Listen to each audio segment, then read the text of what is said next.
Welcome to Cast, Tales from mohawkad, Episode 2. This week, we're going to have a chat with Sarah Quinto. She's an alumni from the program almost 10 years ago, and she's doing amazingly well in the industry. So she had a lot of advice to new students, current students, and talk about the whole process of from junior to become an established name in the advertising industry. So here we go, Sarah Quinto. Hello, today we have our amazing alumni student, Sarah Quinto, as the guest for our second interview. Sarah, very nice to see you again and chat with you. It's been a few years since we last met at the college, and I usually see Sarah during award events in Toronto and when students coming in, and sometimes she comes as a guest speaker too at the college. And I'm super happy to have her as our second guest speaker today. And I will let you do the show is yours today, Sarah. I will let you talk a little bit about your experience since you finished our program. Okay. Hi. Hello. So I've been in advertising for, I think, around 7 or 8 years now. It's a long time.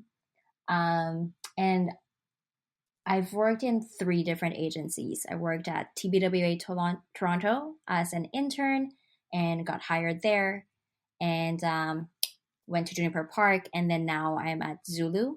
So I'm kind of like a rare story, is what you would say, for advertising, because I feel like I'm very loyal to these agencies. I've stayed in an agency for more than 2 years, which is, quite rare in the advertising industry. I agree. Yeah. So I don't know. I just felt like, I stuck with the people, the creative directors mostly, that I really liked, and when opportunity showed itself, then kind of just jumped on that. So yeah, that's kind of a quick roundup of my story. What is your role on the agency? What kind of work you do? Oh, I'm an art director. Yes, I should mention that. I didn't want to just, attach my name to art director, because I feel like that's so limited. Just like one-sided, when art directors are also could also give some copy advice. We could also be copywriters in some projects. Oh my God! So now that you mentioned this subject, Mm-hmm. Can you explain and describe a little bit more about this? About my role. About the art direction being more and the copy and the strategy and everything? Yeah, yes, of course, I can talk to that. So being a creative, I feel like I really like going through ideas and not just focused on the design. I feel like you have to look at it holistically as a creative. This is why I kind of like just don't want to call myself an art director. At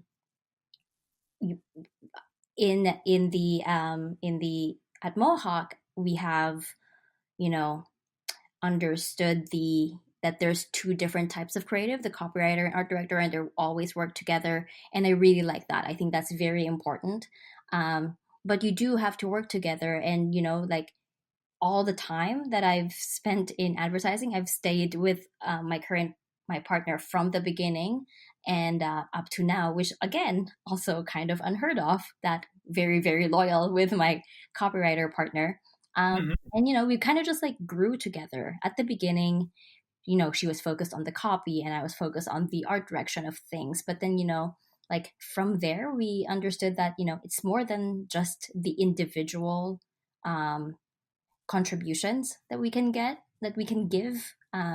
We give each other, like we brainstorm, as some students would know, if, some creative projects. I think Mohawk is really good with that, actually, putting the kind of the real life examples. So I've experienced that at Mohawk, but then, jumping into the agency life with a partner, I think really, really helped me prepare for that.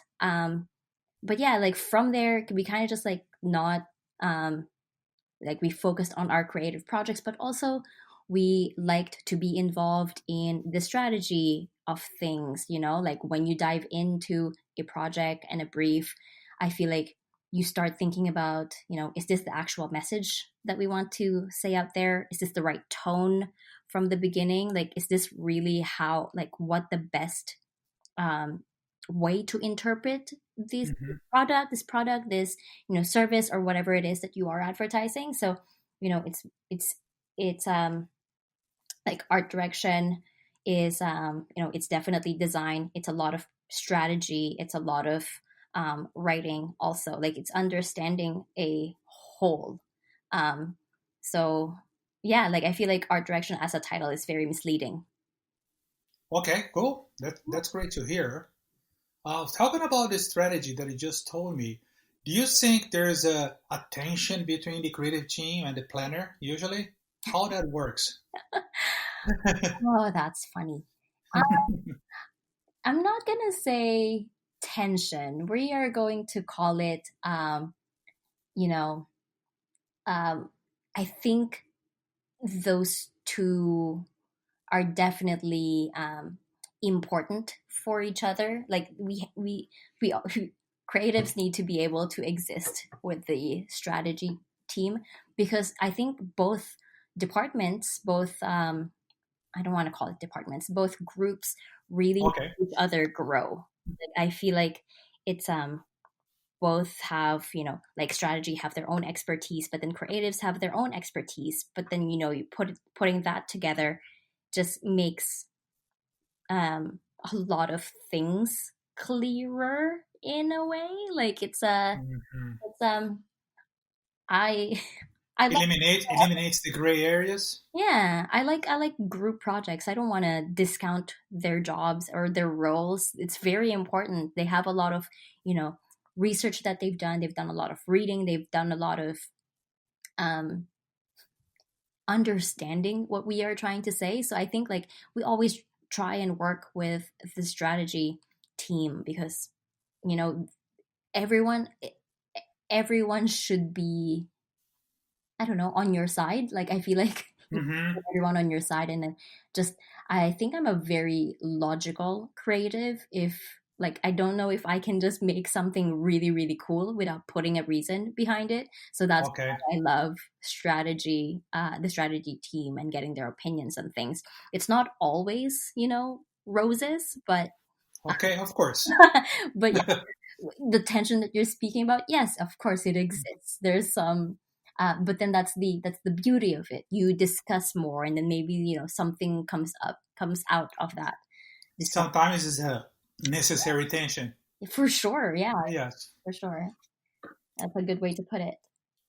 Sarah, can you get me on talking about the clients that you work with and any recent client that you can comment Hmm. that the campaign's already on air and everything that you've been part of and how different it was and tell something about that campaign?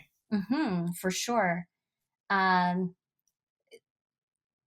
so I want to talk about this one campaign. When you sent me that question, I wanted to talk about this specific one. It's not quite out yet right now when we're talking. It's out on October, let's see, 7th. That's the start of our launch. So next week.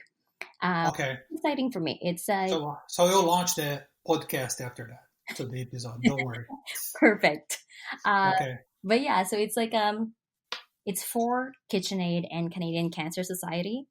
And Hmm. what we did for them was that, everyone knows that the pandemic happened, everyone is locked down.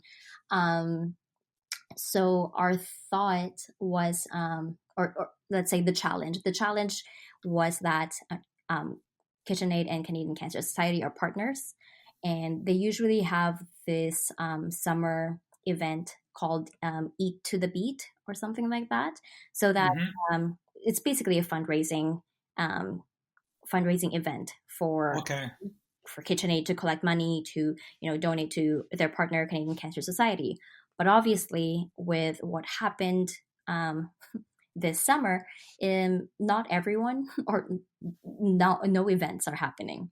So what we have come up with was this one is actually like really, really fun.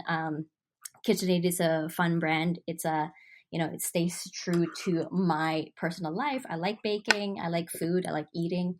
So it was really fun to get this project, and and it's also for a good cause. So it's really exciting for that. Basically, there was a trend happening at the beginning of this pandemic when everyone just started baking. Everyone. I completely agree with you. Yeah, everyone started baking. Everyone has Instagrammed a sourdough starter in their summer, and then like started photographing so many beautiful breads and so many fresh breads. It's so good. So that was an inspiration for this idea. So we're calling it Rise for the Cure. So what we are doing for the month of October is that, we've partnered with different chefs in Canada to basically, encourage people to bake on a specific day. So it's kind of like a run for the cure, but you're not running. You are going to be rising dough, rising bread, and baking That's bread interesting. on a specific day. So that's really, love it. Yeah, it was really fun. There's obviously some challenges that I wanted to speak to of at the beginning of summer, it was really trendy. We wanted to get it out right away. But then, a lot of things happened during the pandemic, like Black Lives Matter. So KitchenAid has also took a stand on that and, stopped posting anything on social and stopped paying for advertising on social for the month of, I believe, July. So we stopped that. And then we moved to production.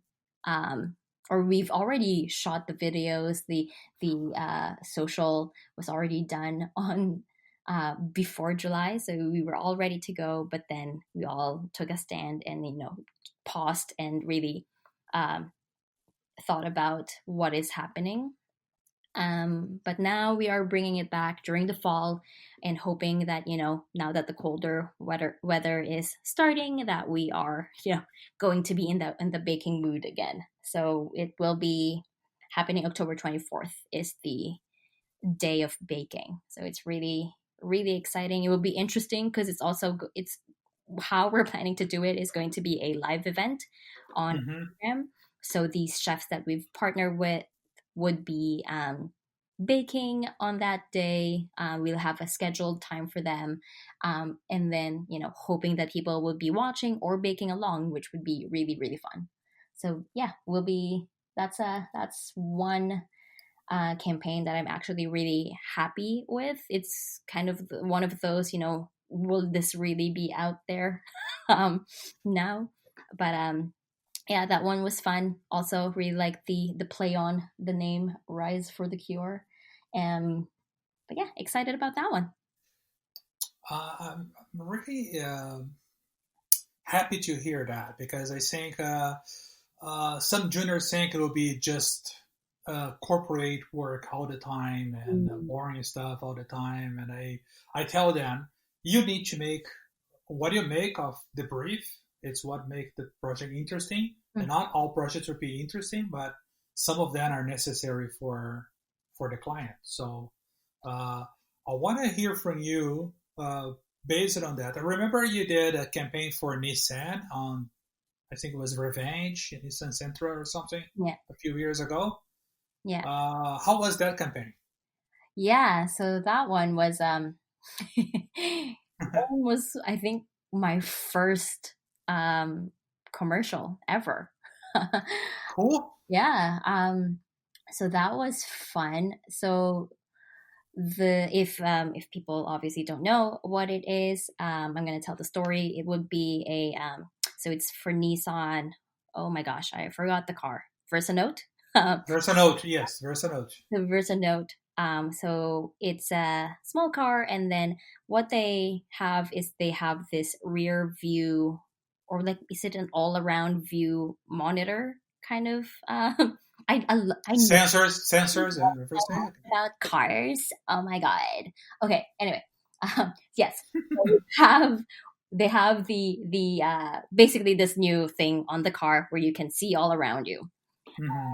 So our task was, to create a commercial, really featuring that specific feature on the car. Um, it was interesting because, again, it was my first commercial, and they told us that, like, I can't remember. They said something that the budget was, it's $1 million. I was like, holy shit! That's so much money. Maybe it's not $1 million. Maybe it's like $150 or $1,000. And I was like, oh, I see. God, that's so much money. Like, can you imagine what we can do with that? Obviously, very naive, didn't know what was happening. Basically, people were telling us, like, for $150,000, you can't have a lot of actors. You can't have an actor speak at that time. So we had to really be creative onto, how to make a fun story for a car feature. So the story of that we ended up having in the end is like, we have this guy, he's living a quiet life, and he's just, going about his day. He kind of, he has kids, and there's like toys lying around. And at the end of his, long day, he goes on his couch, sits on his couch, and accidentally sits on a toy. And then after that, he throws the toy on the ground and just, watches TV. Mm-hmm. And then we go and focus on the toy. Basically, the toy's eyes flashes. And then what happens is the toy now wants revenge on the guy because he just threw him onto the ground. So, basically the toy just follows him around in the house, follows him around outside, and then in the end we see that the car is surrounded by a bunch of toys. The friend of this little guy who's looking for revenge. So yeah, that was basically the ending, that we, the audience, sees all of these threats around him, but the driver wasn't paying attention. So that was the fun thing. That's amazing. I think I'm telling the story right. It's been a long time since I've watched that one. How was the sensation of seeing your first commercial run? Okay, so that's an interesting question. I don't know if I can answer it because I don't have cable, and I know there's a lot of people who don't have cable. I really would search it on YouTube, so I'd be able to see it. But it was cool. It was exciting. It was what I liked about it was, like, like it's like a feeling of pride, that, like, you did that.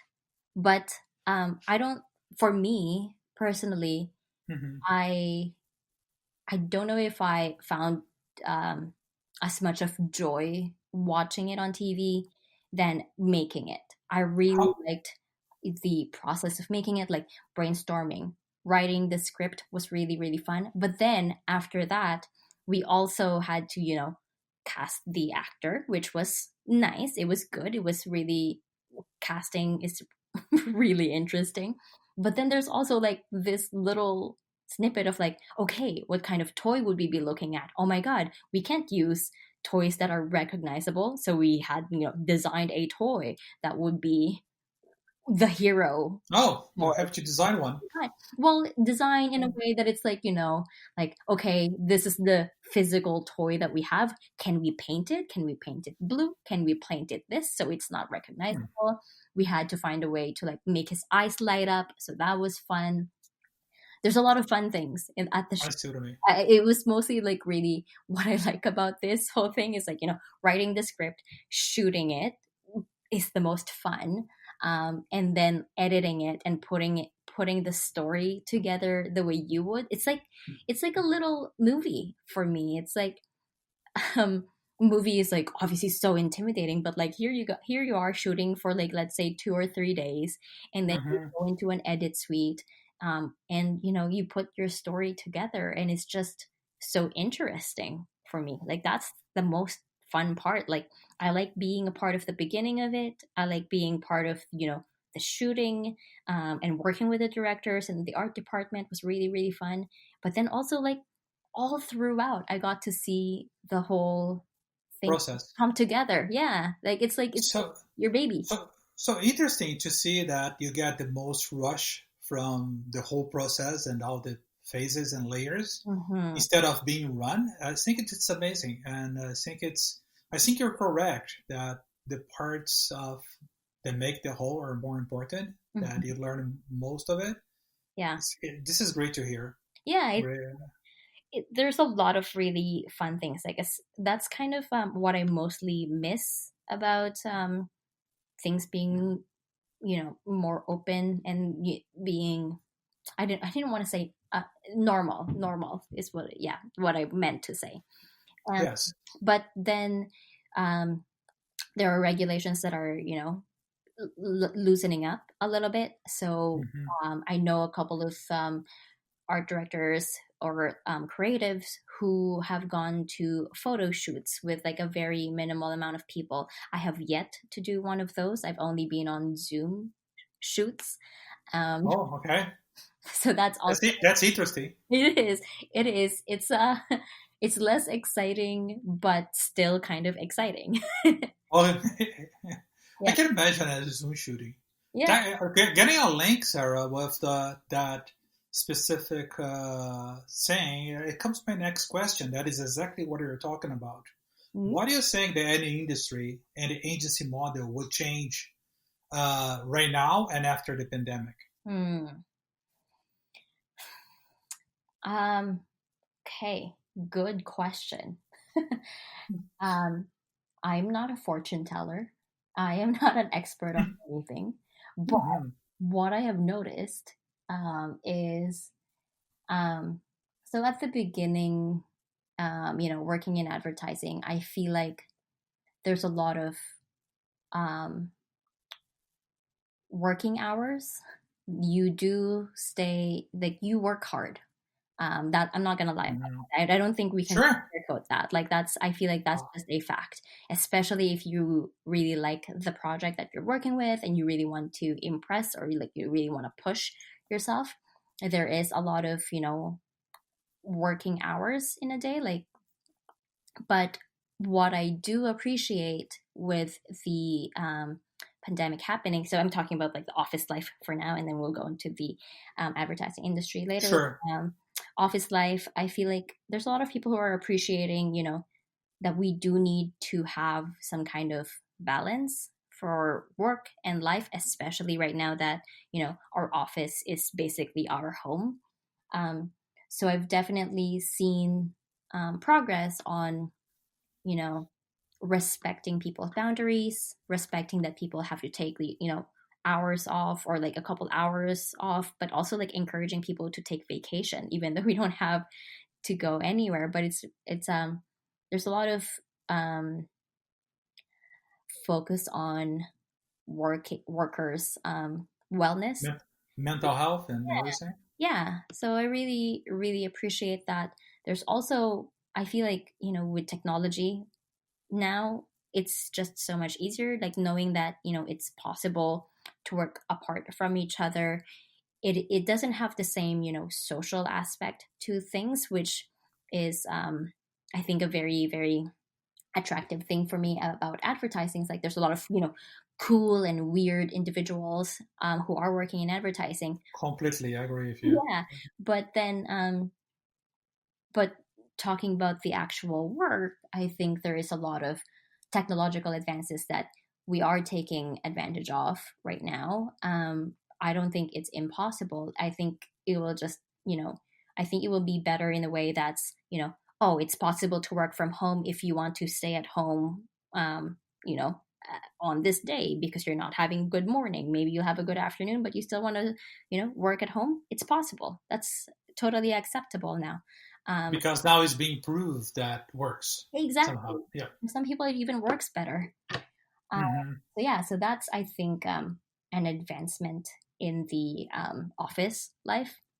But then in advertising, I don't know if the pandemic actually affected it, but like another thing that happened, which I had mentioned earlier, is, Black Lives Matter has been out and very, very loud and really, really heard right now. Yes. And what I really like about that is, there's a lot of brands standing up for their beliefs. They stand up for, people of color, for, people with disability. And I feel like now that is heard, we're just going to get better. We're just going to keep on telling not just stories that we know, but stories that are unheard of. That sounds silly to say in advertising, but I feel like, advertising has such a space. It takes up so much space in social in the world. So I do feel like the small things that we can do, even like, small products, small messages, I still think that, we're all growing, we're all learning, and I feel like everyone is just becoming more and more vocal with their stance in that kind of subject matter, which I really appreciate and I'm really excited about. So I can guarantee you that our students will have empathy on what you just said. It's extremely important. For sure. Thank you. I think it's inspiring to hear you say that, to tell the truth. That's good. Yeah. It's definitely a weird time to advertise to people right now.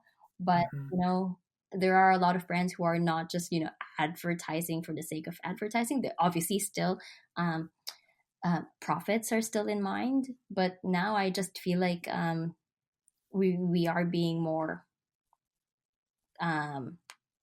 understanding, or, being more just inclusive of a lot of people. Yeah. I know that change is hard, but I like the abrupt change that the whole industry is getting right now. I think we will get better, I think. Yeah. Let's come back, Sarah, now to 8 years ago when you finished college. So I want to get into, how was your process to find your first internship and your first job after college, or the co-op that transformed into a job after? How was this whole process for you? Okay. I remember it so clearly. Okay. So I feel like a lot of people would be able to relate to me when I say that I don't like making phone calls, especially cold calls. But I remember being at the agency, the agency room at Mohawk, and Jeff was there, and a bunch of other, my friends were there too, like who took the program with me. Noelle, Yeah, of course. But yeah, so they were around me, and they were all kind of just like encouraging me to, make a list, get their phone numbers, and just, call as many people as you can, blah, blah, blah. I'm just like, and they locked me inside of the photography studio. So, and they're not letting me out until I made a phone call. That was a good push, but that didn't get me any job at all. Okay. So that was interesting, but what it did, but at least broke you a little bit of the shyness on making a call. Yeah, okay. It like make me a little bit more comfortable talking about myself, or talking, just introducing myself in a way. I see. But what was, again, I think I worked so hard in college when I was making my portfolio. I feel like every day I just like tried to prove myself so much that I remember you're extremely hard worker. yeah. So I feel like Yes. all of that hard work. Thank you for saying that. I appreciate you saying that. Thanks, Raf, for noticing. Um, all of that hard work turned into I'm gonna say a decent portfolio. So I had a website portfolio, and that's what I was sending to people. And then I don't think I was even considering TBWA Toronto at that time, but Alan Oak, who is a creative director at Huge right now, um, Mm-hmm. reached out to me, and then he basically just said, we have an internship open. Do you want to come for an interview? I was like, yes, let's meet. Blah blah blah. But then at the same time, Cassette reached out to me, and also they were like, "Oh, we have an opening for an intern," and I was like, "Okay, I'll take these 2 interviews." Uh, so I took those 2 interviews. I think like maybe a day apart. Um, I think I had a good feeling about Cassette. I think they liked me, and I think they were going to offer me something. But then I met with Alan on a Monday. Mm-hmm. I don't even think he interviewed me. I think we just like sat there and talked for a little bit, and he's like, "I want you to meet someone." And then I met Denise Cole, who is another creative director. I think they started another agency that I can't remember the name of right now. Um, that sucks for me. Um, but basically, I met so many people at TBWA at that day, and then at the end of that day, I think he just like hired me, and so Wow. it was good. It was like I was hired as an intern from then. So it was, I don't know what it was, but it was definitely, I had my website on. I was trying to call people or simply adding them on LinkedIn. I know you, Raf, Wayne, Jeff, everyone was encouraging us to make these connections. I was Mm-hmm. so annoyed, to be honest. Every day it was just like, It's our job. network, network, network. And I'm just like, no. Uh, but it helped. uh, Mm-hmm. even just like simply adding them on LinkedIn, it was like your name would pop up on, people's searches. So I feel like Yes. that's how people have seen my website. Make your website searchable, make your website, easy to access on your LinkedIn. I feel like that really helped. But also just, make your work really, really nice. Like make it, stand for something, make it smart, make it beautiful as best you can. I think that really helped me. So I was an intern. Again, another rare story. I think is like I don't know. Go ahead. I became very lucky with like all of this. I think I'm gonna blame it on my hard work, but I was contracted to be an intern with TBWA Toronto for 3 months. And then I was working with Julie at the time. She's still my partner right now. Um, Mm-hmm. so we were together. And then after the first month of me interning as, Julia's partner, they hired me full time. And then from then on, like we didn't even finish the 3 month internship. They were just like, we're just gonna pay you the salary that you're worth. And that was a really, really nice feeling. I don't even think that the school year was done when I got hired, which was a fun story. So I didn't go to school after that. That's pretty amazing story, Sarah. Extremely happy. Well, extremely happy for you guys, especially the your class. I think was a super strong class, and some of you guys have such a strong connection. Mhm. And this is what I wanted to have. How's the internal friendly competition among yourselves on the work and make it better Hmm. influence you to make do even better as a student? Hmm. Hmm. I think it definitely. I always liked surrounding myself with like-minded people. So when I was in school, I was very lucky to have met, Ruth, Noel, Stephen, and kind of stuck with that group because I knew Mm-hmm. that these people were, they cared.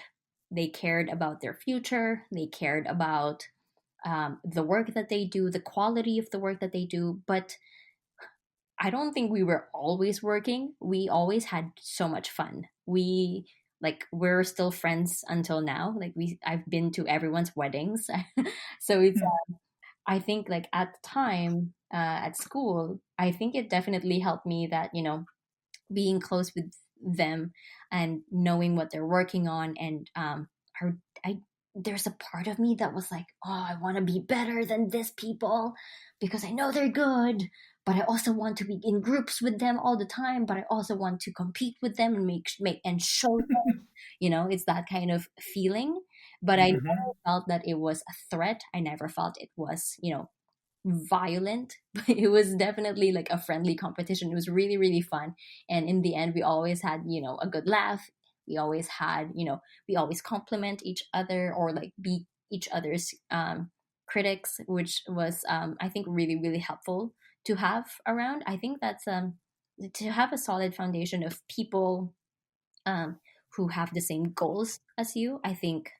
Really I think it really helped me too, to really focus and really like love being there. That's definitely link with my last question for you before our final considerations. Mm-hmm. What is kind of recommendations you give to the students going creative on the college, second and third year? Ooh, second and third Hmm. year. Yes. Um, it's hard for me to give them any recommendation right now, but I will, because Why? it's a, it, I wanted, well, because just the situation with the school. I don't know if they're seeing group mates or things like that, but I think it's a hard time for everyone. I think it's a hard time for individuals. I think it's a Hmm. hard time for companies. I think it's a hard time for groups. But I think I don't think advertising is going away ever. I think there's a lot more opportunities out there. Like when you get into, like, I think again, surround yourself with good people. Surround yourself, like, I think even like follow Jeff and Raf's rules, or like really. I think Jeff and Raf has like a good experience of having students, but also creating students that are really good. There's so many, or not just students, creating workers that are really good in the workforce. Um, what am I trying to say?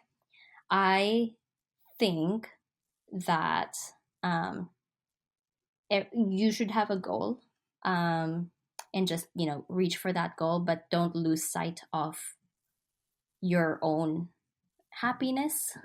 Wow, that's so deep. Um, but I That's think good. like, but I think um,